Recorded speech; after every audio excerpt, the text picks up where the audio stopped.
पहले मैं अपने बहुजन महापुरुषों को नमन करूँगा, श्रद्धा सुमन करूँगा और उसके बाद मैं माफी भी चाहूँगा कि मैं इस बैठक में थोड़ा सा देरी आया। और जैसे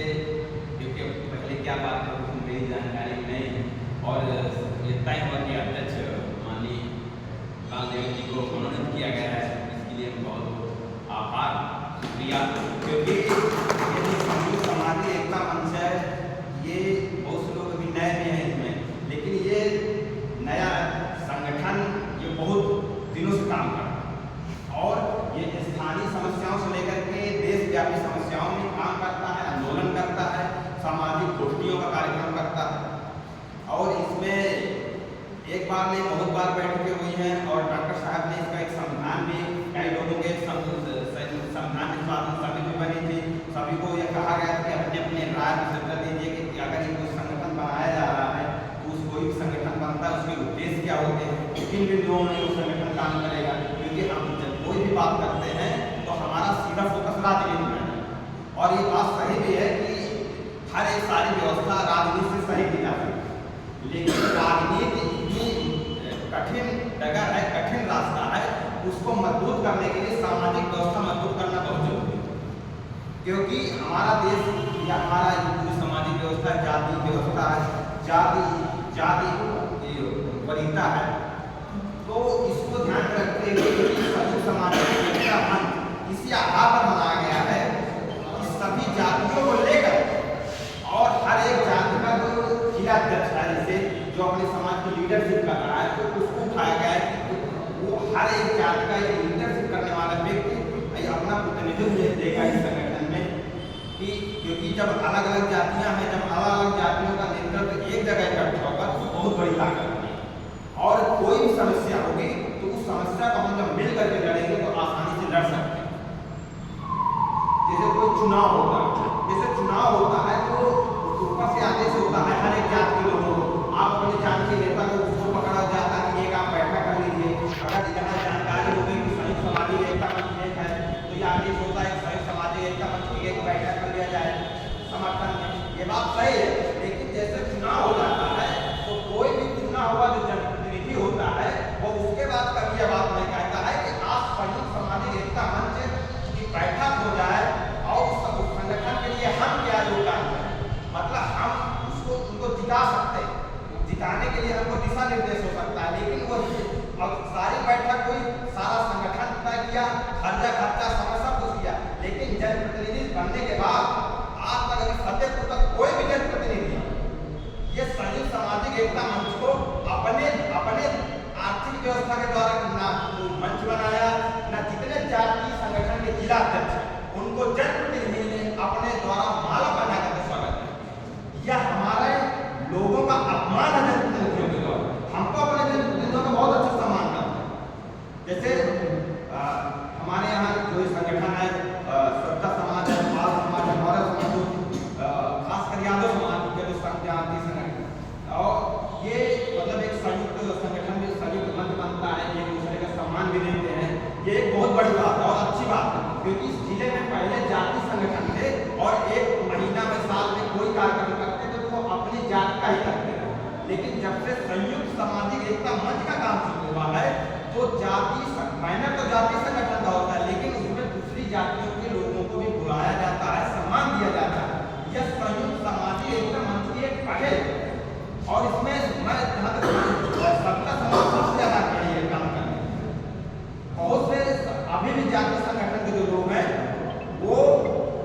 जब हित साधने के लिए तो आ जाते, जब कोई बड़ा मंच बनता है तो मैंने कुछ ऐसे सामाजिक संगठनों को देखा अध्यक्ष कि वो समस्या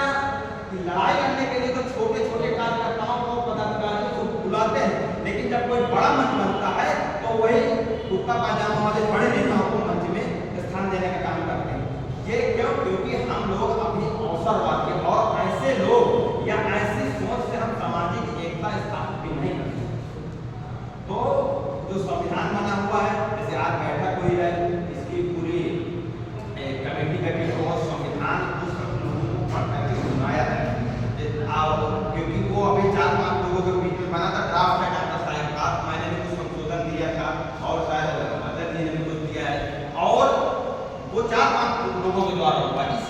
कि बहुत सारे लोगों का इकट्ठा भी नहीं कर पाएंगे, तो अब उसको पढ़कर के सुनाया जाए, कुछ लोगों के दिमाग में आए, कुछ नई चीज़ें आए, या क्योंकि जैसे देश का संविधान बना हुआ तो उसमें भी डिबेट हुआ है, उसके क्या कोई जो भी नियमावली बनाए गए उसके सकारात्मक परिणाम क्या होंगे, नकारात्मक परिणाम क्या होंगे, फिर फाइनली वो प्रूव हो जाए कि नहीं ये संविधान बने। क्योंकि संगठन चलाने के लिए कानून का होना बहुत जरूरी है और कानून सख्त कानून होना चाहिए। अगर ये संगठन बनेगा, हमारी जिम्मेदारी, अगर कोई पार्टी से भले जुड़ा लेकिन अगर ये सामाजिक संगठन में है तो उसकी अगर हमदर्दी या उत्तम वरीयता संगठन है तो वही बेहतर है, क्योंकि राजनीति समाज से ही चलती है।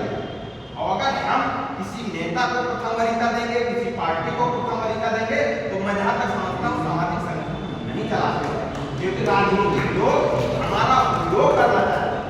बहुत से हमारे समाज के लोग हैं, जैसे पिछड़े समाज के लोग हैं, जो हमारे साथ आते हैं, गंगा से गंगा मिलाकर के राजनीतिक सहभागी करते हैं, उनको कोई संसद विधायक मिलता नहीं है, उनको समाज में सही सम्मान तक नहीं मिलता। तो ये संयुक्त सामाजिक एकता मंच की अहम भूमिका ऐसी होनी चाहिए। और जैसे पंचायत चुनाव आ रहा है, तो मैं जहाँ तक समझ रहा हूँ कि जैसे हो सकता है कि बहुत ज़्यादा कुछ जगहों में आपसी बहुत मतभेद हो सकता है, तो यह एक चर्चा करने का विषय है कि कैसे एक पंचायत चुनाव में लागू किया जा सकता है सामाजिक संगठन के द्वारा। लेकिन मैं जरूर समझूंगा और चाहूंगा कि अति पिछड़ा समाज के जो लोग हैं, जो विधायक सांसद या बड़े चुनाव नहीं लड़ सकते, ये संयुक्त सामाजिक एकता मंच दूसरों के लिए भले नहीं, लेकिन कुछ चुनिंदा समाज के लोगों के लिए एक पूरे जिले में कुछ चीजें फिक्स करे और सारी ताकत वहां लगाए, जैसे सत्ता समाज है, प्रजापति समाज है और अनुसूचित जाति है, जिन लोगों का कोई जनप्रतिनिधि नहीं और वो हमारे संगठन में जुड़ा हुआ, तो हमारा दायित्व है कि उसको राजनीतिक प्रतिनिधित्व में स्थान में उसका सम्मान बढ़ाए। तब हम ये कह सकते हैं कि नहीं, देखिए हमारा ये संगठन है, जैसे कोई सत्ता समाज ने राजनीतिक प्रतिनिधि हम लोग जिला पंचायत बना है, किसी को भी समाज पंचायत सदस्य बना दिया है, बहुत से लोग हैं जो लोग काम करते हैं, सर्व समाज के लोग जो साथ में वैचारिक है, तो उसमें भी हमको काम करने की कोशिश इस टाइप की हमको टेस्ट पहले थोड़ी जगह करनी है। और यह मैं कहना चाहूँगा कि जैसे अभी तक हम लोगों ने जितने जनप्रतिनिधि दिखाए, खेत हम जोतते हैं, फसल हम बोते हैं और फसल काटने के लिए दूसरा, मैं ये चाहूँगा दर्जे कि हम अगर एक मेहनत करें तो ये फसल अपने बीज से काटने का काम है। हम दूसरों को, हम अपनी मेहनत से अगर दूसरे को फसल कटवाएंगे और फिर हम उसको आरोप लगाएंगे, तो मैं समझता हूँ किसी के ऊपर आरोप लगाना नहीं कर। हम लोग इस फतेहपुर जिले में 70 जिलों में से मैं जहाँ तक समझता हूँ कि 50 साल में अगर टॉप 5 फतेहपुर जिला है, अगर वैचारिक काम है, लेकिन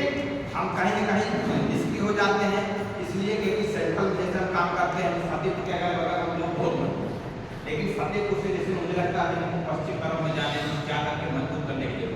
हमको ऐसा लगे